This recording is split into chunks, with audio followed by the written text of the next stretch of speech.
Y arriba.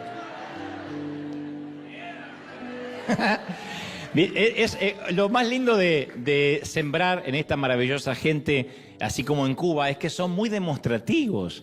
Tiene que ver con la cultura. Nosotros amueblamos muchas casas aquí, justamente. También hay gente necesitada. Yo sé, siempre explico esto porque en la región de México hasta Tierra del Fuego a veces dicen, pero ¿cómo va a haber gente necesitada en los Estados Unidos? Sí, mucha gente que vive en situación de calle. Y nosotros le amueblamos toda la casa, ya hemos amueblado casi 2.000, debe ser 2.600 casas más o menos desde que empezamos. Y a veces hay fotos que ni mostramos o videos que dejamos de hacer porque dicen, ok, yo quería un sillón azul, pero está bien. Y decís, señor, o te lo llevas o te lo mando, pero... cultura, son cultura, ¿no es cierto? Y otros no, otros muy agradecidos, pero bueno, una minoría a veces uno dice, pero caramba, no es que uno espera eso... Pero hay una alegría hermosa, yo pienso que es lo que siente Dios cuando uno agradece por la salud, cuando uno agradece por un nuevo año. ¿Qué es esto? Cuando esta gente baila por una bolsa de comida o cuando en Cuba estos abuelitos se tiran de rodillas agradeciendo que van a tener agua tibia para bañarse. Creo que a veces lo sagrado se nos vuelve común y como Dios nos vino hablando en los últimos fines de semana nos volvemos un tanto desagradecidos, petulantes, a veces canallas, porque no damos gracias por lo básico. Pero este es el año que vamos a estar agradecidos y aprender de esta gente, aprender mucho del agradecimiento de esta gente, ¿sí? Muy bien. ¿Estamos listos? Muy bien. Acuérdense, recuerden tener sus celulares en modo avión aquí en casa. Si un chiquito se pone molesto, tenemos la nursery. Si es más grande, puede ir también al teatro familiar. Muy bien. Como este es el primer mensaje del 2026, amerita que te pregunte en este nuevo año cuál es tu problema. Porque hay muchos que comienzan con un problema. Quizás estés tranquilamente sentado en tu casa, ahora almorzando con tu familia o cenando, según donde me estés viendo, y dices, no tengo ninguno, pero capaz que el problema está sentado justo a tu lado. Es más, yo digo que si no tienes un problema, puedes llamar durante la semana a nuestras oficinas y nosotros podemos asignarte uno con todo gusto. Nuestro mayor problema siempre nos define, siempre. Entonces podemos elegir dedicar nuestra vida a un problema chiquito o un problema grande. Podemos preguntarnos, por ejemplo, ¿cómo hago para tener mejor crédito este año, los que vivimos aquí? O ¿cómo puedo ser más feliz? O ¿cómo puedo tener más dinero? O podemos consagrarnos a un problema mucho más noble que eso, que es bastante pueril, por cierto. Nuestra identidad siempre se define por el problema que adoptamos. Dime cuál es tu mayor problema, en qué piensas la mayoría del tiempo y te diré quién eres. Las personas que tienen una vida pequeña tienen problemas pequeños. Cómo hacer que un vecino molesto no deje la basura en la puerta de su garage, decidir qué modelo de celular van a comprarse, cómo lograr más seguidores en sus redes. Las mentes pequeñas siempre se ocupan de cosas pequeñas que no le dejan dormir, que no le dejan en paz, y cuando uno les pregunta qué les pasa, te dicen cosas como esta, ¿no? Son cosas en perspectiva que no deberían ocupar nuestra mente, pero vaya que la ocupan. Las mentes grandes se ocupan de problemas más grandes, cómo ponerle fin a la pobreza extrema, cómo detener la trata de personas, cómo ayudar a que los niños en riesgo reciban una excelente educación, cómo alcanzar a más personas para Cristo. Entonces esos problemas nos definen y hacen que las pequeñas cosas que nos preocupaban antes vuelen por fuera del radar. Entonces necesitamos todos un problema digno que honre nuestra vida. El crecimiento no es la habilidad de evitar los problemas, es la habilidad de hacerle frente a problemas más grandes. Entonces, ¿a qué cosa por resolver le vamos a dedicar nuestra vida? ¿De qué manera queremos que el mundo sea diferente por el simple hecho que nosotros estamos en él? Yo siempre pregunto, ¿qué huella dejaremos en este mundo de modo que sepan que estuvimos aquí? Cuando alguien se pregunta, ¿cuál es la voluntad de Dios para mi vida en este año? En realidad se está preguntando, ¿a qué tipo de problemas voy a tener que enfrentar el resto de mi vida? O este año, a priori. La voluntad de Dios es que vamos a tener que enfrentar problemas, dificultades, porque el Señor lo prometió, que tendríamos aflicción. Entonces, una de las cosas que confirman nuestro llamado es cuando, por ejemplo, algo nos enoja, nos conmueve el corazón de manera recurrente. Eso se llama carga, que viene antes del llamado, cuando uno tiene carga por algo. Cada uno de nosotros es la respuesta a un problema de la humanidad. Entonces, cuando algo nos enardece, pero siempre, no eventualmente, y dice, pero puede ser, y decimos, alguien tendría que hacer algo por esos niños, o alguien tendría que hacer algo por esos ancianos. ¿Cómo puede haber esa pobreza o esa injusticia social? ¿O cómo la política puede ser tan corrupta? Cuando ese pensamiento es recurrente, generalmente esa carga es lo que precede a un llamado de Dios, a una asignación de Dios. Sin la carga no se puede tener la asignación. Nadie puede irse de misionero a un país si primero no tiene la carga por ese país. Entonces mi pregunta es, ¿qué injusticia nos quita el sueño? ¿Qué nos abruma de manera que volvemos y volvemos a pensar recurrentemente en eso? Eso que nos enoja, eso que nos enfada, no es una debilidad, es un don. El enfado a veces puede ser un don, no la ira, sino el enfado, cuando algo realmente nos conmueve hasta el punto de molestarnos. Porque eso revela nuestra asignación, revela nuestro propósito. Hay algo que nos empieza a molestar y que esa es la carga que pone Dios. Uno lo ve en la Biblia esto. En la Biblia es un patrón muy notorio, por cierto. Moisés no soporta que los israelitas estén bajo el yugo de la opresión y la esclavitud. Dios le dice, de acuerdo, Moisés, ve y dile al faraón, deja salir a mi pueblo. Ya que tanto te molesta, te voy a usar para ser libertador de Israel. David no soporta escuchar que Goliat se burla del pueblo de Dios y Dios le dice, ok, de acuerdo, entonces enfréntalo, muchacho. Nehemías no puede dormir porque se entera que la comunidad de Jerusalén está en ruinas y Dios le dice, de acuerdo, reconstruye tú la muralla. Esther no soporta que el pueblo de Dios se convierta en víctima de un maniático genocida y Dios le dice, de acuerdo, ayuda tú a rescatarlos. Pablo no puede soportar que los gentiles no escuchen el evangelio y Dios le dice, de acuerdo, ve tú y háblales. Así que mucho cuidado con lo que no soportas. Mira, se dice, no soporto las suegras. ¿De acuerdo? Comienza un ministerio de suegras. Hablando en serio, en el mensaje Gente Rota, que supe predicar, que pude predicar durante el 2020, yo relaté un incidente de cuando tenía 10 años y creo que te lo contaré otra vez porque viene a cuento a la línea narrativa. Fue durante el año 1978, un punto de inflexión en mi vida. Decí que este año empecé con una gracia nueva porque si no... 1978, ese mismo año, la Organización Mundial de la Salud declaraba oficialmente la erradicación de la viruela del mundo. Argentina se alzaba con la primera Copa Mundial del Fútbol y ya no tendríamos que ir acostumbrando a ganar desde aquel entonces. En el 78 se publicaba la primera historieta del gato Garfield en 41 periódicos. Yo sé eso porque me encanta dibujar y seguí la trayectoria del gato. En Guyana, un pastor loco pentecostal llamado Jim Jones incitaba a un suicidio masivo de sus fieles, dejando un saldo de 913 muertos. En Estados Unidos se estrenaba la primera película de Superman con Christopher Reeve y hacía apenas unos meses que Elvis había sido encontrado muerto en su mansión de Graceland en Memphis. Todo eso ocurría durante ese año, pero no fue por nada de eso por lo cual recuerdo 1978. Lo recuerdo porque ese año supe cuál era mi carga, mi asignación. Y estás diciendo, pero eras chiquito. Sí, pero me acuerdo. Yo asistía a los sugieres, se llamaban porteros en ese entonces.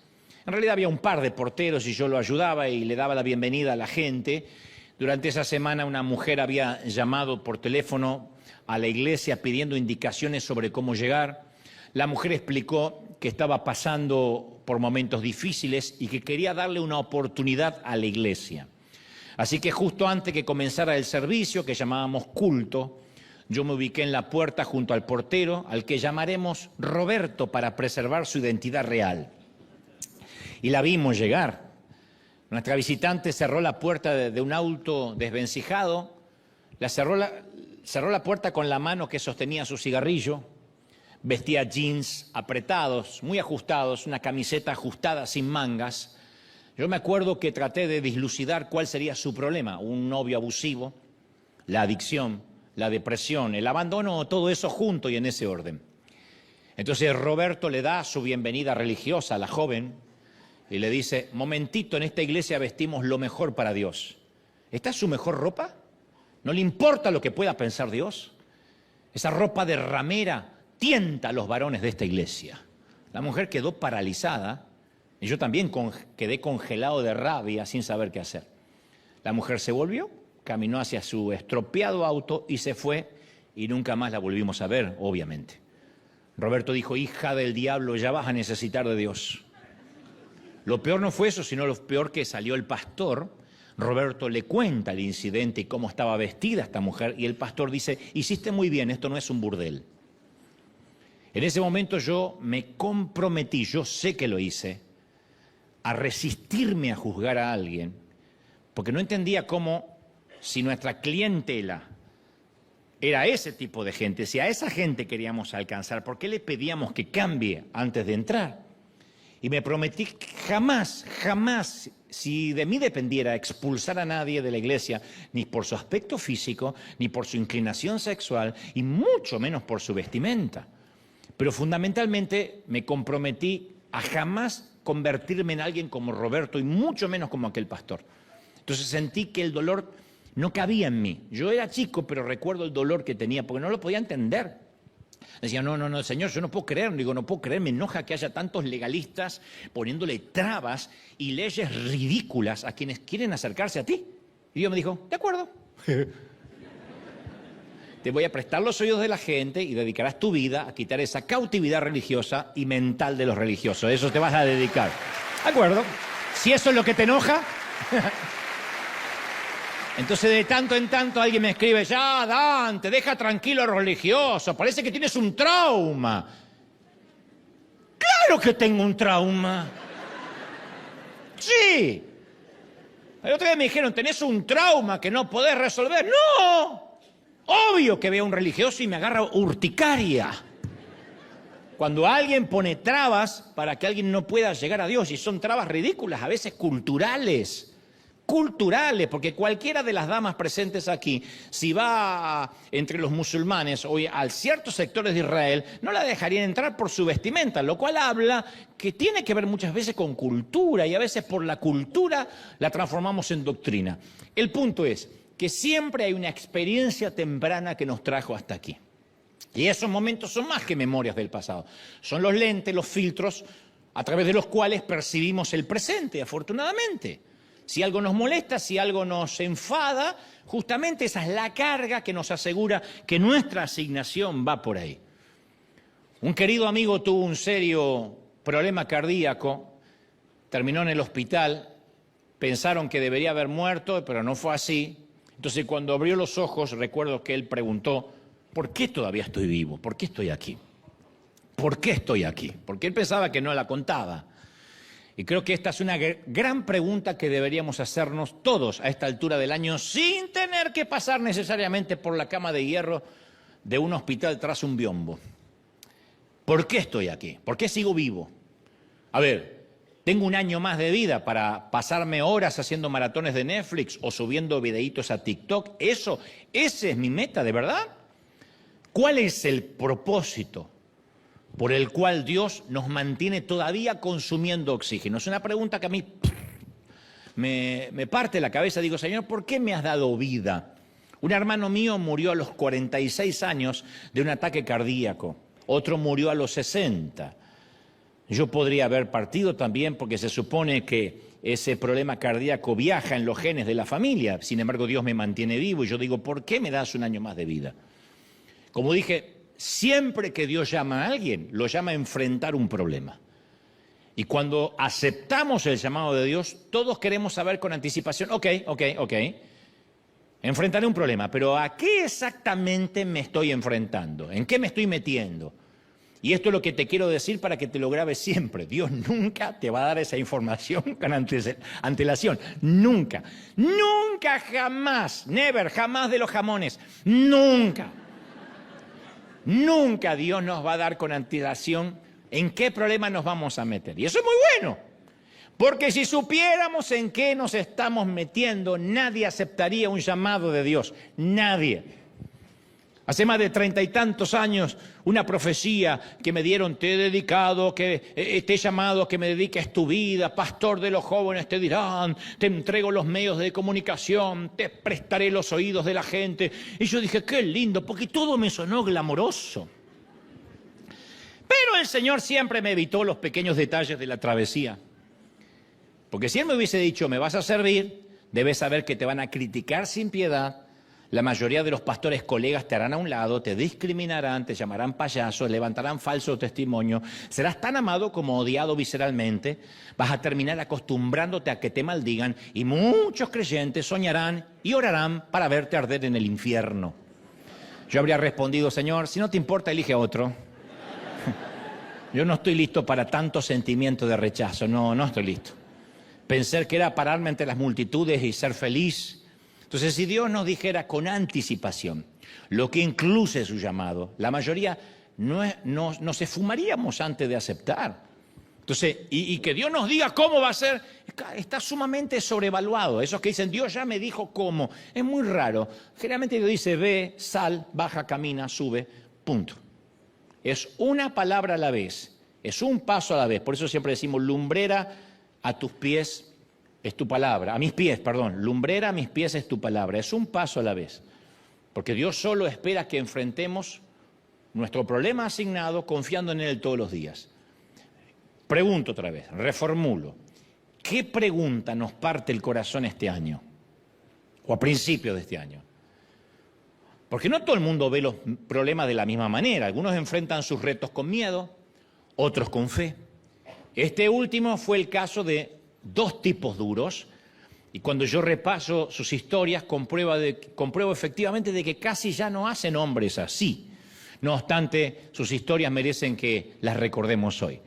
Sus historias se destacan porque su fe los destacó. El primer tipo duro, el primer tipo resiliente de quien quiero hablarte se llama Caleb. 45 años antes, cuando Moisés envió a los 2 espías a Canaán, él era uno de ellos, 45 años antes de lo que te voy a contar. Él y Josué, Caleb y Josué, creyeron que la tierra podía ser conquistada. Sin embargo, otros 10, porque fueron 12 espías, 10 no estuvieron de acuerdo, trajeron un reporte negativo. Los hijos de Israel terminaron en el desierto porque le creyeron a la mayoría. Son los que creen que Dios actúa por democracia y no por teocracia. Los que dicen, bueno, si la mayoría dice que no es porque debe ser no. Como 10 dijeron no vamos a poder conquistar la tierra, la gente creyó a la mayoría y no a estos dos divergentes, locos, Josué y Caleb, que dijeron que sí. No obstante, Dios toma nota, en este caso, del valor de Caleb.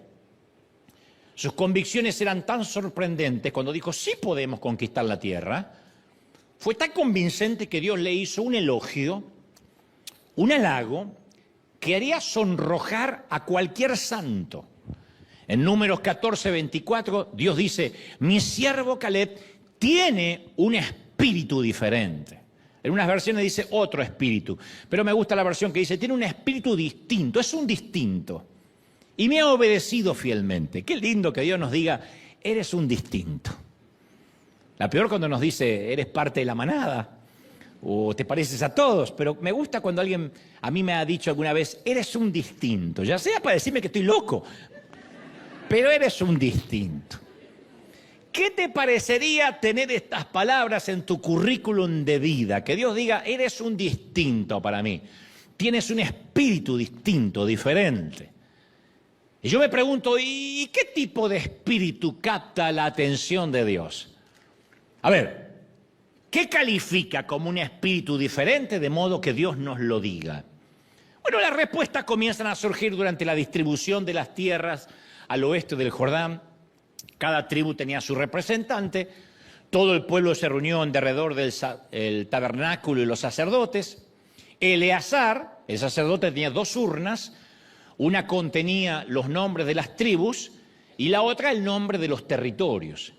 Sin embargo, antes que el pueblo recibiera su herencia, tenía que cumplirse una promesa. Antes de que empezara esa repartición, Caleb habla y le dice algo a Josué, que era el líder del batallón. Y le dice, Josué, esto es Caleb el que le está hablando a Josué. Le dice, Josué, tú sabes lo que Jehová le dijo a Moisés, varón de Dios, en Cades Barnea, tocante a mí y tocante a ti. Estamos visualizando a un hombre robusto, musculoso, no es un viejito, parece que lo fuera por la edad, tiene 85 años, pero es robusto, musculoso, hombre de guerra, más de uno de los que dice, quisiera tener el cuerpo que tiene Caleb. Caleb con su pelo gris, una melena gris, un pelaje impresionante y un gran corazón. Caleb da un paso al frente. Tiene un brillo en su mirada y una promesa que cobrar. Cades Barnea. El nombre agitó a Josué también y le hizo recordar algo que sucedió hace 45 años atrás. Fue desde ese campamento que Moisés envió a 2 espías en Cades Barnea. Y fue en ese campamento que Moisés escuchó 2 informes distintos, uno positivo y uno negativo. El positivo de estos 2 y el negativo de los otros 10. Los 12 hombres estuvieron de acuerdo acerca de lo que valía la tierra. De verdad fluía leche y miel. Los 12 estuvieron de acuerdo en la descripción de la gente y de las ciudades. Eran enormes y fortificadas y llenas de gigantes. Por cierto, sin embargo, Josué y Caleb creyeron que la tierra podía ser conquistada tal como Dios le había dicho. Ahora bien, escuchemos cuidadosamente las palabras que Caleb le dice a Josué al final de la campaña militar en Josué 14. Y vamos a tratar de detectar juntos qué hacía que Caleb tuviera un espíritu diferente. Te pregunté recién, ¿qué hace que Dios nos diga que seamos distintos? ¿Por qué Dios nos diría, tienes un espíritu diferente? Bueno, ahora vamos a descubrir la clave.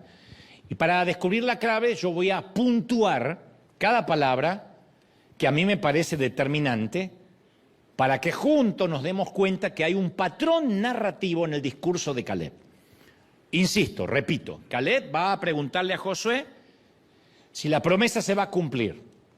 Moisés le dijo, te voy a dar este monte en Cades Barnea. Ahora le está pidiendo el monte Caleb a Josué y lo va a decir y lo va a pedir de la siguiente manera. Dice, Caleb le dijo a Josué, tú sabes lo que Jehová le dijo a Moisés, varón de Dios, en Cades Barnea, tocante a mí y a ti. Yo era de edad de 40 años, cuando Moisés, siervo de Jehová, me envió de Cades Barnea a reconocer la tierra y yo le traje noticias como lo sentía en mi corazón. Y mis hermanos, los que habían ido conmigo, hicieron desfallecer el corazón del pueblo, pero yo cumplí siguiendo a Jehová, mi Dios. Entonces Moisés juró diciendo, ciertamente la tierra que pisó tu pie será para ti y para tus hijos en herencia perpetua, por cuanto cumpliste siguiendo a Jehová, mi Dios. Ahora bien, continúa hablando Caleb, Jehová me ha hecho vivir, como él dijo, estos años. Desde el tiempo que Jehová habló estas palabras a Moisés, cuando Israel andaba por el desierto, y ahora he aquí, soy de edad de 85 años. Todavía estoy tan fuerte como el día que Moisés me envió. Tal era mi fuerza antes, tal es mi fuerza ahora para la guerra, y para salir y para entrar. Dame pues, Josué, este monte, el cual habló Jehová aquel día. Porque tú oíste aquel día que los anaseos están allí, y hay ciudades fuertes y fortificadas. Quizá Jehová esté conmigo, y los echaré como Jehová ha dicho. ¿Qué nombre aparece y reaparece en las palabras de Caleb? Jehová, Jehová, Jehová, Jehová, Jehová, Jehová, Jehová, Jehová, Jehová. 9 referencias a Jehová. Hay 9 referencias a Jehová en la reclamación de su territorio. ¿Qué está en la mente de Caleb? Si de la abundancia del corazón habla la boca, ¿De qué está empapada la mente de Caleb? ¿Quién estaba en el corazón de Caleb? ¿Qué le sale a cada rato? Es como cuando alguien está enamorado y menciona continuamente a su enamorada o a su enamorado, o alguien está obsesionado con la suegra y la menciona continuamente.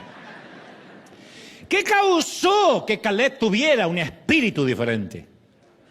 Caleb centró su mente en Jehová. 9 veces lo menciona. La pregunta es, ¿qué hacemos nosotros? ¿Qué revelaría una transcripción arqueológica profunda, quirúrgica de nuestros pensamientos ahora? ¿Jehová? ¿O el problema, el problema, el problema, el problema? ¿O la economía, la economía, la economía? ¿O el imbécil, el imbécil, el imbécil? Caleb no pretende negar la presencia de los problemas. Canaán está lleno de gigantes, por eso él dice, soy un hombre de guerra, puedo pelear. No me subestimes, tengo 85 años, pero puedo salir y puedo entrar.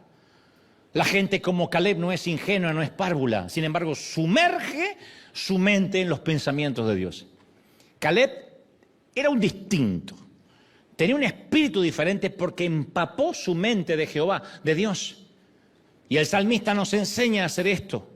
Se pregunta en el Salmo 42:5, ¿por qué te abates, oh alma mía? ¿Por qué te turbas dentro de mí? Como diciendo, es una locura abatirse. Al salmista parece que las luchas de la vida lo amenazaban con tumbarlo. No obstante, el escritor toma esta decisión y dice, espera en Dios, porque aún he de alabarle. Me acordaré, por tanto, de ti, desde la tierra del Jordán hasta el monte de Mizar. Me voy a acordar de todo lo que has hecho. Te voy a alabar. Ahora, ¿qué hace el salmista? Lo mismo que Caleb, toma la decisión intencional, deliberada de empapar su mente en Dios. A donde quiera que vaya, dice, me acordaré de ti, desde el Jordán hasta Mizar. En nuestro caso contemporáneo se podría leer así, me acordaré de ti desde los cuidados intensivos del hospital hasta el cementerio. Me acordaré de ti desde la fila de desempleo hasta los tribunales. Ahora, yo no estoy diciendo que esto sea fácil, nunca digo esto es fácil, yo no soy un vendedor de humo. Encontrar a Dios en medio de las tormentas nos va a exigir hasta la última gota de valor y de resiliencia que podamos reunir. Pero siempre el resultado vale el esfuerzo, siempre Dios está. Cuando nos llegan los problemas podemos estresarnos o podemos confiar en Dios, es una decisión. El sufrimiento es una decisión, los problemas vienen, pero el decidir sufrir o pasarlo en fe es una decisión. Caleb pudo haber murmurado, maldecido a Dios. Él no merecía el desierto. Por culpa de los otros sátrapas que dieron un mal informe, tuvo también que comerse el desierto. Él dio un buen informe, tuvo que ponerle una pausa de 4 décadas a su sueño. Dicho sea de paso, ¿cuánto viene durando tu pausa? 4 décadas esperando por un sueño por culpa de los otros. Y vuelvo a preguntar, ¿cuánto dura la pausa de tu sueño? Porque hay mucha gente que está en una pausa, siente que la vida está pausada en algún punto y Dios le dice, todavía no. ¿Por qué? Porque todavía no, hay que esperar. Eso no cambia las promesas, eso no cambia lo que Dios va a hacer, pero estamos viviendo en un stand-by. Aún así, Caleb no se quejó, no se amargó. Y cuando llegó el momento de heredar su propiedad, dio un paso al frente con una mente empapada en Dios para poder recibirla. Jehová, Jehová, Jehová, Jehová, Jehová, 9 veces. Es más, tuvo que ignorar a los incrédulos durante 45 años. Yo voy a darte un consejo de año nuevo. ¿Cómo me hubiese gustado dar este consejo que lo encontrara bajo el arbolito? Pero te lo voy a dar ahora. Nunca escuches a los incrédulos que dudan. Nunca los escuches, nunca. Ignóralos, de verdad. Ignora a los pesimistas tóxicos. Cubre tus oídos cuando ellos te hablen, si es posible, cuando hablan.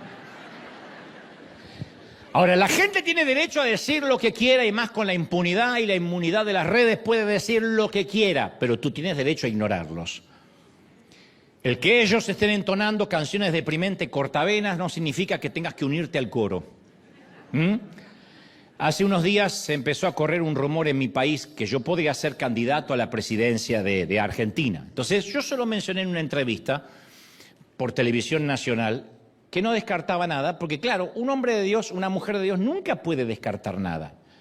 Yo, si hubiese dicho, yo descarto predicar en un estadio o hablarle a mucha gente, hubiese sido un timorato, alguien que no confía en lo que Dios puede hacer. Entonces, a mí me dicen, ¿podría ser rey de España? Y qué sé yo, sí.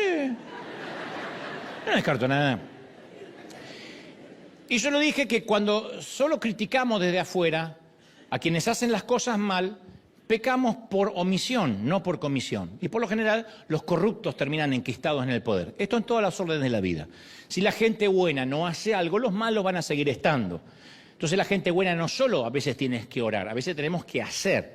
Emprender lo he sostenido durante años, desde empresas, desde las comunicaciones, desde el entretenimiento, desde el mundo de Wall Street, a donde podamos estar y cambiar las reglas de juego mientras que estemos. No vamos a cambiar el mundo, pero esto no significa que uno tenga que quedarse de brazos cruzados dejando que los canallas hagan a su gusto y piacere lo que se les antoja. Bueno, eso es más o menos lo que dije. Se arma una revolución en los portales de noticias, de inmediato se produjeron informes, conspiraciones, conjeturas, especulaciones, cientos de trolls atacando nuestras redes. Y yo decidí por el momento no atender el llamado a ningún periodista hasta tener algo concreto y objetivo que decir. Obviamente, aunque se formó un espacio político que unifica distintos partidos para tratar de convencerme, yo solo me limité a orar y a llamarme a un silencio prudencial. Pero hace pocos días surgió un patrón predecible. Aparecieron algunos pastores, algunos ministros, a los que siempre he respetado y sigo queriendo, tratando de desacreditarme, deslegitimarme de una manera sutil, religiosamente elegante, que lejos de ser inocente, más bien con un sesgo agresivo-pasivo, en términos más simples, impregnados con el clásico veneno disfrazado de reverencia, ¿no? Y entonces fue la señal de que, no digo que sí, pero Dios podría estar haciendo algo, porque es una señal inequívoca. Siempre ese es el patrón. Yo digo, Dios podría estar en el asunto. Pastores compatriotas, gracias. Porque cada vez que convocaba a la juventud a un estadio, esos mismos colegas sacaban un comunicado que se desligaban de mi persona o que no compartían la visión. Y por eso mismo los estadios se atiborraban y Dios se llevaba la gloria. Entonces Caleb y Josué eran 2 contra 10, pero aún así creyeron en el poder de Dios. Josué 14:8 dice que dijo, y mis hermanos, los que habían subido conmigo, dice Josué, hicieron desfallecer el corazón del pueblo, pero yo cumplí siguiendo a Jehová mi Dios. Caleb decidió ignorar a los 10 que dudaban. Entonces, no prestes atención a la incredulidad mortal de los cínicos. Sea lo que sea que Dios puso en tu corazón este año, no escuches ni a tus seres más amados, porque a veces tu mamá, tu papá puede querer cuidarte. No por maldad, no porque te odie, sino porque, ay, hija, no te vas a meter, ay, no, mejor quédate. Entonces, a veces empiezan a hablar en el afán de ayudarte y te transportan sus miedos, sus temores. Cuando estas cosas, cuando alguien te quiera detener, sientes una carga, sientes eso que decía al principio, que no se detiene, sientes decir, tengo que hacer algo. Claro que va a haber batallas, claro que te van a difamar, claro que va a haber tormentas. Yo no conozco ninguna asignación de Dios que no conlleve grandes batallas. Pero cuando recién venga la oposición y diga no lo hagas, tómalo como una señal divina de que vas por buen camino. Si hace mucho que no chocas de frente con los religiosos o el diablo, es porque vas en la misma dirección. Necesitas chocar con ellos. Y cuando choca, yo me preocupo mucho cuando la iglesia evangélica me empieza a aceptar. Mejoró sus mensajes. Ahora está más teólogo y Señor, algo estoy haciendo mal. Ahora, esto no es una licencia para aislarse. Sin embargo, hay quienes van a preferir el desierto porque les gusta el desierto y quieren pasar 45, 50, 90 años más ahí. Merodear la miseria, rechazar el crecimiento. Hay gente que prefiere hacernos caer antes que permitir que los ayudemos a levantarse. Son gente que dice, no, yo estoy cómodo en el desierto. Yo no quiero una nueva batalla. Y quiero que también te quedes en el desierto conmigo.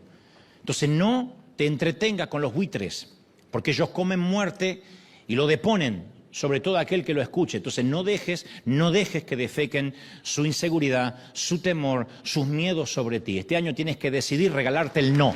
No voy a permitir que me roben la unción. Sí, Caleb no lo permitió. Llenó su mente con fe y asumió un reto tamaño Dios. Cuando Moisés envía a Caleb para que espiara la tierra, Caleb vio algo que lo inquietó. La ciudad de Hebrón. Ahí en Cades Barnea. En Cades Barnea le dio la promesa, pero él vio la ciudad de Hebrón. Hebrón ocupa un lugar especial en la historia de los hebreos. Fue el único pedazo de tierra que perteneció al patriarca Abraham. Abraham enterró allí a su esposa, a él lo enterraron ahí, y también a Isaac, a Rebeca, a Jacob. Hebrón es un lugar santo. Sin embargo, el día que Caleb lo vio, por primera vez, ese monte santo estaba habitado por gente impía que ni siquiera pagaba la renta. Y esa ocupación lo molestó. Él vio que la tumba de Abraham era ignorada, desacreditada, no era respetada. Y aquello era más de lo que podía aguantar y empezó a enfadarse. 45 años enfadado. Así que le pide a Moisés que le diera Hebrón.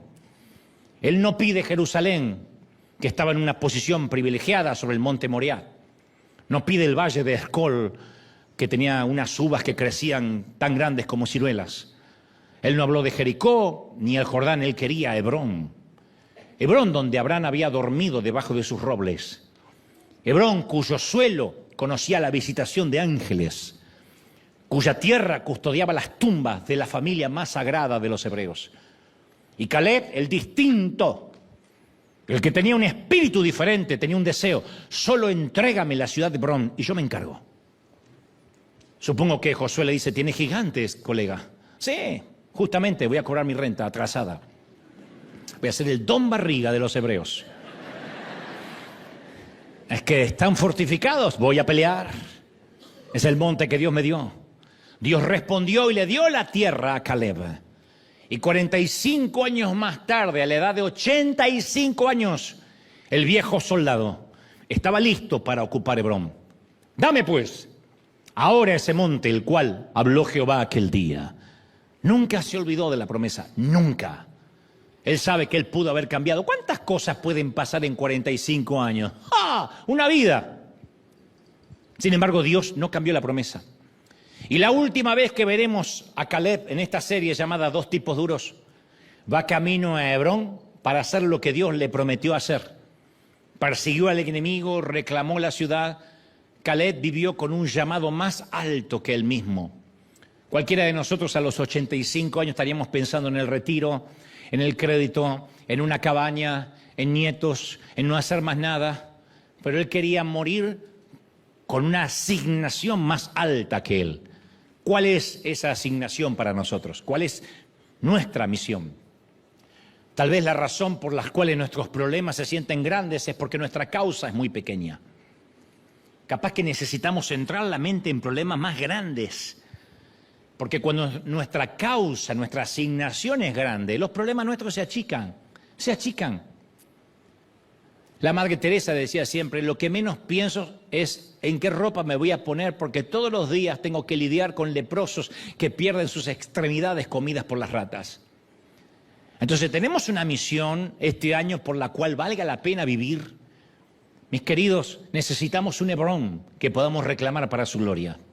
Un orfanato donde podamos servir, un vecino al que podemos alentar, un chiquito al que podamos adoptar a la distancia y sostener, una familia necesitada que podamos alimentar, una clase para enseñar, una madre soltera a la que podamos ayudar a salir adelante, ancianos a los cuales poder animar, porque en el reino de Cristo ganamos al dar, no a tomar. Crecemos al ayudar, no a lastimar. Avanzamos sirviendo, no exigiendo qué me dan o qué me toca. Entonces, queremos ver cómo nuestros problemas se evaporan. Ayudemos a otros con sus propios problemas y los nuestros se van a evaporar. Los nuestros van a parecer boberías. Vamos por nuestro Hebrón. ¿Alguien tiene que decir amén, sí o no? Bueno, vamos a describir al otro tipo duro, Josué. Son dos. En el libro que lleva su nombre, en el capítulo 21 y el versículo 43, aparece posiblemente una de las bendiciones más magníficas de Dios hacia el ser humano. y la escucha Josué, el otro tipo duro. Caleb ya se sube al monte Hebrón y se pierde entre la pelea y finalmente va a ganar, ahí vivirá sus últimos días. Pero Josué vive una promesa. Dice, de esta manera Dios Jehová a Israel, toda la tierra que había jurado a sus padres y la poseyeron y habitaron en ella. Y Jehová les dio, dice la Biblia, reposo alrededor, conforme a todo lo que había jurado a sus padres. Y ninguno de todos sus enemigos pudo hacerle frente nunca. Porque Jehová entregó en sus manos a todos sus enemigos, no a alguno, a todos. No faltó palabra en todas las buenas promesas que Jehová había hecho a la casa de Israel. Todo se cumplió. Estos 3 versículos son el corazón teológico del libro de Josué. Son el corazón teológico del libro de guerra y de estrategias bélicas más famoso de la historia. El escritor hace resonar el mensaje por triplicado. Declara 3 veces en 3 versículos. Dios hizo lo que dijo que haría. En el versículo 43 dice, dijo Jehová, toda la tierra que juré, te la di. En el versículo 44, Jehová les dio todo lo que había jurado a sus padres. En el versículo 45 añade, no faltó palabra en todas las promesas que Jehová había hecho, todo se cumplió. No hubo una letra pequeña que no. No fue una trampa ni un timo como nos hacen con las tarjetas de crédito. Vivimos en un mundo falto de palabra. Votos huecos. Promesas que se ofrecen y luego se retractan. Garantías que se ofrecen y luego se ignoran. Te amaré por siempre. Cuenta que vamos a reconocer tus años en la empresa hasta que la muerte nos separe. Sin embargo, las palabras tienden a desplomarse porque las decimos nosotros. Pero nunca vamos a escuchar esto de parte de Dios. En un mundo donde las palabras fallan, las palabras de Dios siempre permanecen. Quiero que te lo grabes, siempre permanecen. En una vida de promesas rotas, Él cumple la suya. Forever. Siempre. Dios es un Dios guardapactos. Dios es un Dios guardapactos, lo diré otra vez. Dios es un Dios guardapactos. Nosotros fallamos, nosotros nos equivocamos. Dios es un Dios guardapactos. Y el narrador nos pide que miremos la historia para que no quepa la menor duda. En Josué 21:43 nos dice, de esta manera dio Jehová a Israel, toda la tierra que había jurado a sus padres. Dios le había dado una promesa a Abraham en Génesis 12:7. Dice que se le apareció y le dijo, a tu descendencia daré esta tierra. Habían ocurrido 600 años hasta Josué. 600, no 45 que esperó Caleb, 600. Entonces cuando Abraham murió, la única tierra que poseía era un lote del cementerio de Sara. Sus descendientes en el mejor de los casos eran aparceros y en el peor esclavos de Egipto durante 4 siglos. Moisés los llevó cerca, pero nunca llegó a Canaán. ¿Cuántos hijos de Abraham, canosos, encorvados, habrán elevado sus ojos a las estrellas y dirían, ¿vas a cumplir la promesa que le diste al abuelo, al bisabuelo, al tatarabuelo? Porque Dios prometió bendecir a Abraham y a través de la semilla de Abraham a todas las naciones de la tierra. Le dijo, y haré de ti una nación grande y te bendeciré y engrandeceré tu nombre y serás bendición y bendeciré a los que te bendijeren y a los que te maldijeren maldeciré y en ti serán benditas todas las familias de la tierra. Entonces nuestro Dios es un guardapactos, un guardapromesas. Pasan los años, nos podemos morir, el pacto se ha de cumplir. Es probable que otros hagan promesas y las olviden. Pero Dios siempre hace una promesa y la cumple. Él no puede romper una promesa, no tiene esa capacidad. Parece una ironía que diga Dios no tiene esa capacidad, no puede mentir. Hebreos, el escritor de los Hebreos 10:23 dice, porque fiel es el que hizo la promesa, fiel es el que hizo la promesa. Ahora, ¿esa fidelidad tiene alguna relevancia para nosotros? Sí. Cuando nuestra hijita está conectada a una máquina para mantenerla con vida, sí la tiene, sí nos agarramos de las promesas. Cuando estamos caminando de un lado a otro por el pasillo de la sala de emergencias, sí nos aferramos a la promesa. Cuando nos estamos preguntando qué hacer con la peor pesadilla que puede sufrir cualquier padre, tenemos que decidir, ¿fe o miedo. Este año hay que decidir fe o miedo. Propósito de Dios o suerte. Qué feo cuando te dicen suerte, ¿eh? Yo no quiero depender de la suerte. Aparte, siempre tuve mala suerte. No sé si acá hubo gente que ganó muchas veces la lotería, gana los sorteos, gana el bingo. Yo no gané nada nunca. Así que cuando me dicen suerte, digo, no, yo no puedo ir por suerte. Yo necesito propósito de Dios. Entonces, ¿qué vamos a creer? ¿En un Dios que nos conoce, nos cuida, que tiene un plan? ¿O en un Dios que no está ahí y dependemos de cómo nos va? Del presidente, del gobierno, de la economía.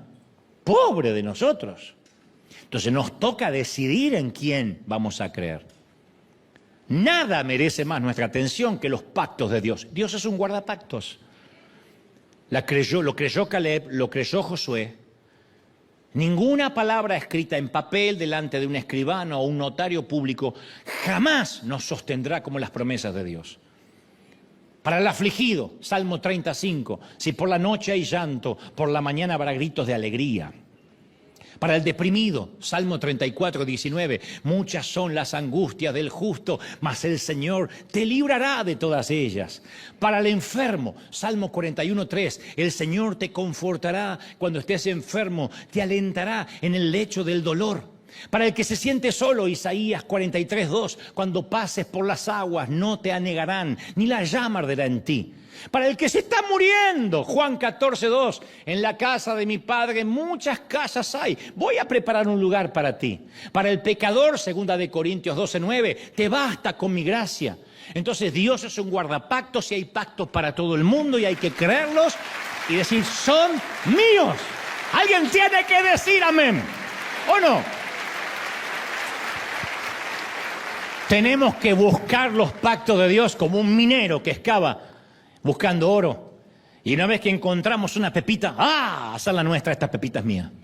Como hizo Caleb, como hizo Josué. Josué aceptó la promesa. Los enemigos eran crueles, sanguinarios.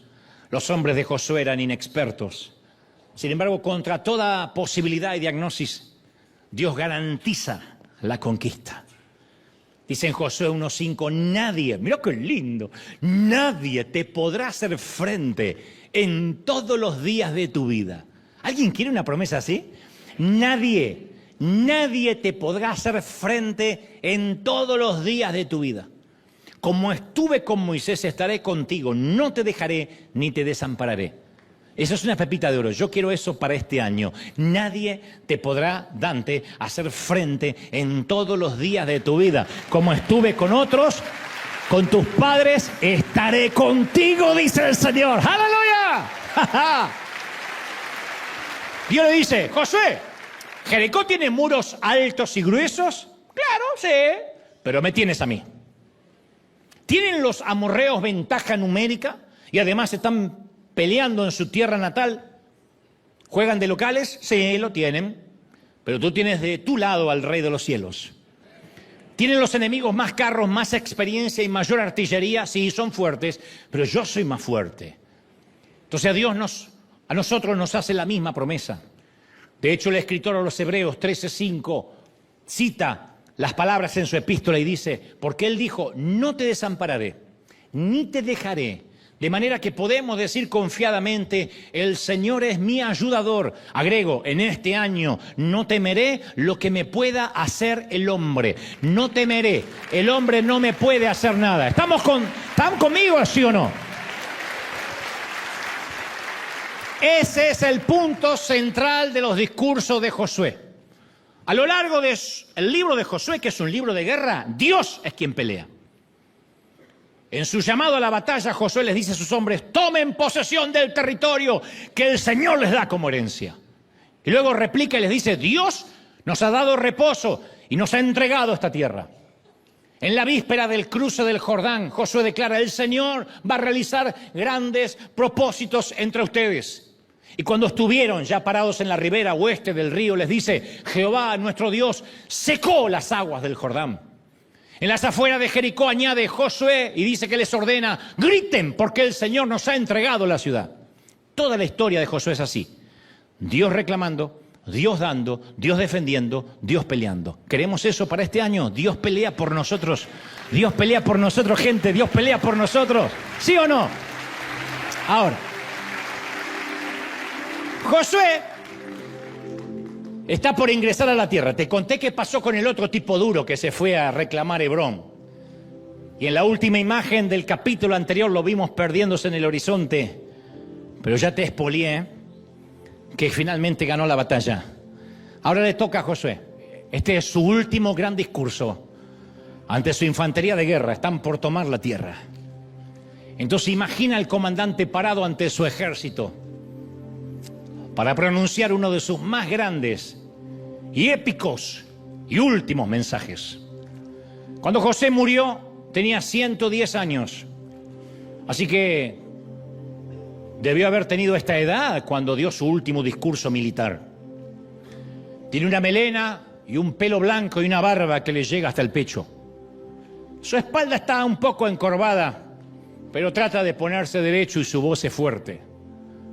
Se para sobre una roca y mira hacia un valle repleto de rostros. Dará su último gran discurso. ¡Oh! Cuando él levanta su mano para hablar, todo el mundo guarda silencio. Solo tiene que hacer esto. Porque él los sacó del desierto. Los dirigió al atravesar el río Jordán y su entrada a Canaán. Josué ha sido testigo de todos los momentos importantes del pasado medio siglo. ¡Uy! Las historias que podría contarte. El río Jordán que se divide, los muros de Jericó que caen, el sol que se detiene y los enemigos que huyan, y él gana varias horas. Los hebreos ocupan tierras que nunca sembraron, comen de viñedos que nunca araron. Así que cuando Josué levanta la mano, todos escuchan. El murmullo se calla. Son millones. Y es entonces cuando el último de los tipos duros, aquel que fue parte de una generación que supo tener temor de Dios y que ya no quedan, el último de lo que yo creo es una edición limitada. Quizá el último hombre de Israel con un espíritu distinto, diferente, y que aún permanece con vida. De este tipo de hombres del cual ya no hacen, ni quedarán en Israel, grita a voz de cuello: yo ya soy viejo y avanzado en años. He aquí, como mi socio Caleb, estoy listo para entrar por el camino de toda la tierra. Los guiaré hasta ahí. Ustedes han visto lo que el Señor ha hecho y lo que Dios ha hecho por ustedes a lo largo de la vida. Por Dios que lo han visto. El Señor Dios peleó por ustedes. Creo que lo diré otra vez. El Señor Jehová peleó por nosotros. Y ha expulsado a esos grandes, gigantes, con sus naciones heterogéneas, dictatoriales y déspotas, que se han enfrentado a nosotros. Los dictadores han caído y nadie ha podido resistirlos. Solo Dios. Uno de ustedes, recuerden esto aunque yo me vaya, puede hacer huir a 1000 enemigos, porque Dios e Israel siempre son mayoría. Dios pelea por ustedes, tal como lo ha prometido. 1 contra 1000. Digan eso. Y toda la gente: 1 contra 1000. Vamos a practicarlo. Todos. 1 contra 1000. Otra vez. 1 contra 1000. A mí me encanta esa imagen. Uno solo huyendo, haciendo huir a 1000. Me imagino a un solo soldadito con su espada desenvainada corriendo detrás de un batallón. Lo aventajan 1000 contra 1, pero como Dios pelea con él, los enemigos huyen como palomas asustadas. Me imagino este año a Dios con nosotros. Los amorreos de nuestras vidas, los temores, los miedos, los odios, las heridas. Las heridas vienen como una legión de matones. Sin embargo, en lugar de huir, vamos a enfrentarlos. Somos leones y ellos son ratas. Somos elefantes y ustedes hormigas. Y no fuimos creados para temblar de miedo, no fuimos creados para estar en deuda con el pasado, no fuimos creados para ir cojeando como cobarde, no somos de los que escapamos. Somos la expresión viviente de Dios. Y además, Dios pelea por nosotros. No nos defendemos, Él nos defiende. Asimila estas 4 palabras para todo este año, átalas a tu corazón, escríbelas en los portales de tus puertas. Lo diré otra vez, Él pelea por nosotros. Digo, Dios, el CEO, el presidente, el monarca, el gobernador, el supremo, el monarca absoluto, el zar, el emperador de toda la historia, el que acomodó el cosmos en su lugar, el que niveló las montañas y el que metió los océanos en sus cauces. Él es impecablemente perfecto, incansablemente fuerte e incuestionablemente fiel. Él moviliza ángeles y da órdenes a tiempo. Él destituye a los Goliat y vacía cementerios. Él pelea por nuestra salud, por la familia, por la restauración. La gran noticia es que nosotros no peleamos por Dios, sino que Dios pelea por nosotros. Dios pelea por nosotros. Eso es maravilloso. Entonces, gente, una vez que encontremos nuestra montaña, nuestro Hebrón, no hay gigante que podrá detenernos.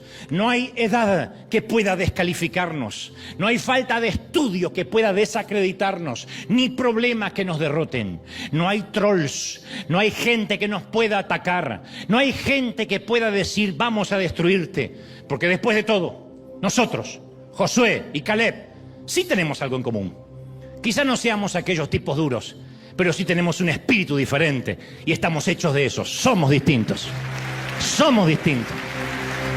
Vamos a dar la gloria al Señor. Vamos a dar ese aplauso, el primero del año, el Rey de Reyes. ¡Qué lindo! Vamos, come on, todos.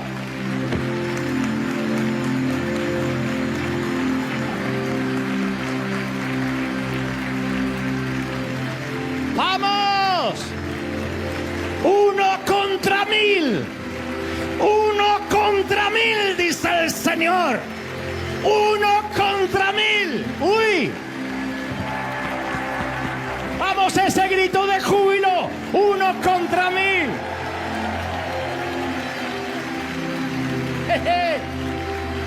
¡Ah, qué lindo!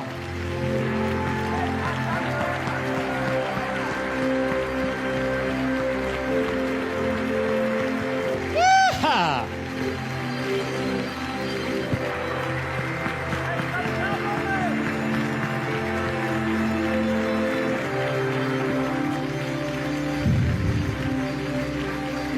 Vamos a hacer la primera oración del año juntos. Y vamos a creer que toda esta palabra que Dios nos dio se va a cumplir en nosotros. Van a pasar los meses, van a pasar las semanas y es muy probable que los avatares de la vida nos hagan olvidar esto que te dije. Eso es la vida. Tenemos como agujeros y todo el aceite que hoy recibimos se empieza a perder del lunes hasta el viernes. Por eso que el Señor dice, no dejen de congregarse, no dejen de escuchar palabras, no dejen de estar juntos, porque sabe cómo nos diseñó. Necesitamos refrescar siempre. Recuerda. Yo no pretendo que este mensaje se quede grabado para siempre. No obstante, me encantaría que algunos de ustedes lo escriban, lo anoten, lo vuelvan a ver en streaming y digan, Señor, yo quiero tomar esta palabra, tener un Hebrón y tener un espíritu diferente. Y sostener, creer que la promesa de Dios se sostiene, creer en eso. Dios pelea por nosotros. Cuando digo que Dios pelea no significa que tenemos que nosotros hacer algo, pensar estratégicamente. Dios nos defiende. Cuando uno se defiende, Dios se hace a un lado. No te defiendas. Dios defiende tu causa. Dios siempre nos va a defender. Dios siempre nos va a sostener. Él dice, aderezas mesa delante de mis angustiadores, delante de mí y delante de mis angustiadores. Significa que los angustiadores no van a desaparecer. Ojalá prometiera que van a morir nuestros enemigos. Él dice, no, te voy a honrar delante de ellos. Te voy a sentar en mesa de príncipe y aquellos que te despreciaron y te subestimaron van a ver que Dios te está honrando. Esa es la mejor manera que tiene Dios para bendecirte. Dice, no te aflijas porque al injusto le va bien. Porque hay veces que decimos, pero mirá las cosas que hace, y fíjate cómo le va, y fíjate cómo prospera. Primero que nunca sabemos lo que esa persona está viviendo. Hay infiernos, hay situaciones privadas que nunca nos vamos a enterar. Así como no se enteran de las nuestras, no nos vamos a enterar. Y otra, Dios nunca va a juzgar a nadie para que estemos contentos. Pero sí Dios prometió honrarnos. Es lo que hizo con José delante de los hermanos que lo habían vendido. Ahí estaban inclinados todos y José tuvo que decidir, venganza o perdón. O darles de comer de los graneros o dejarlos que se pudran en la cárcel. Claro que el corazón de José ya había sido probado antes. Dios va a probarte antes, porque Él no va a darte graneros para administrar si tu corazón está contaminado y lo que busca es venganza. Dios en el proceso va a darse cuenta y a probarte y a corroborar de que no hay veneno, de que lograste sanar tu corazón. Entonces cuando somos rechazados, cuando somos subestimados, Dios nos empieza a honrar. Los envidiosos van a seguir hablando. Los venenosos van a seguir inventando, y cuando inventen, hoy se pueden inventar muchas cosas con inteligencia artificial, se pueden inventar lo que sea, ya no hay control. Hoy hacer un juicio por difamación es casi una utopía, porque pueden agarrar tu imagen y hacer lo que quieran. Y el Señor habló de esto, que llegarían los tiempos en que a lo bueno se le llamaría malo y a lo malo se le llamaría bueno. No obstante, el Señor no deja nada, nada sin decirnos o cabos sueltos. Él dice, bienaventurados cuando hablen mal de ti mintiendo. El tema es cuando sale la verdad a la luz. Pero las mentiras tienen patas cortas, decían nuestras madres. Las mentiras nunca llegan a ningún lado, porque el padre de mentira nunca pudo sostener ni una sola mentira. La verdad nos hará libres. La verdad nos va a sostener. Entonces tenemos que ponernos del lado de la verdad. Y Dios es el que nos defiende. Este año Dios va a defender, va a pelear por esos papeles que no salen. Dios va a pelear por lo que está trabado en migraciones. Dios va a pelear por aquella injusticia que recibiste, por esa familia que te dejó de hablar, por ese ser querido que te ignoró, por el que te estafó y no pagó. Por cuando el abogado te dijo lo siento y hasta el abogado te estafó. Dios va a pagar por esos contadores que te timaron. No es que Dios los va a matar y te vas a enterar que se murieron. Dios te va a bendecir mucho más para que ellos vean de que Dios pelea por ti. ¿Alguien lo cree? Dios pelea por nosotros. Alguien tiene que creerlo. Impresionante. ¡Wow! Vamos a orar. Padre, gracias por esta mañana. Vamos a orar todos juntos. Quiero que escucharte orar. Quiero que todos hagamos esta primera oración del año. No esperes que yo solo esté orando. Vamos. Yo sé que hay gente que puede y que sabe orar. Padre, gracias por esta mañana. He transmitido lo que creo me has dicho que diga tu pueblo. Señor, es tu ejército. Hemos llegado a las orillas de Canaán. Y yo puedo declarar como hizo Josué. Hasta aquí Dios nos trajo. Él pelea por nosotros. Él nos defiende. Dios y nosotros mayoría. Tú y yo, Señor, mayoría. No hay nadie que nos pueda hacer contra en todos los días de nuestra vida. Por un camino nos vendrán a hacer mal y por 7 tendrán que huir. Dice el Señor, ningún arma forjada contra un hijo de Dios prosperará. Pido cobertura, Señor. Pido ahora tu cobertura y tus ángeles acampando alrededor. Uno de nosotros hace huir a 1000. Yo reclamo esa promesa. Yo reclamo que este año Dios defiende. Dios pelea nuestras causas. Dios pelea nuestras batallas. Se abren los cielos. Se abren las ventanas de los cielos. Somos bendecidos para bendecir. Somos bendecidos para declarar bendición en el cuerpo, en el alma, en el espíritu. Ahí en casa. Ahí en casa la presencia del Espíritu tocando corazones. La unción pudriendo todo yugo. Yo oro para que la unción pudra yugos de enfermedad, de pobreza, de miseria, de escasez, de murmuración, de envidia, de celos. Se pudre todo yugo. Declaramos un año de libertad. La verdad nos hará libres. La verdad nos hace prósperos. La verdad nos hace benditos. Yo declaro que la justicia de Dios cae sobre los injustos Y así como aquellos que dijeron nadie nos podrá mover, Dios los remueve de un soplido. Dios honrará a quienes hemos creído, a quienes nos hemos sostenido, a quienes hemos mantenido siendo fieles. En la presencia del Espíritu, ahí está, ahí está, ahí está, ahí está. Todos orando, todos. Levanta tu mano y clama al Señor. Estamos reclamando la victoria. Victoria, victoria, victoria. Primer servicio del año, se rompen cadenas, dice el Señor. Hay primicias en la bendición.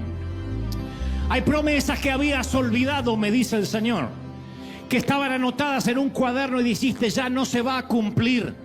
Aunque se tarde, espéralo, porque más se apresura hasta el fin.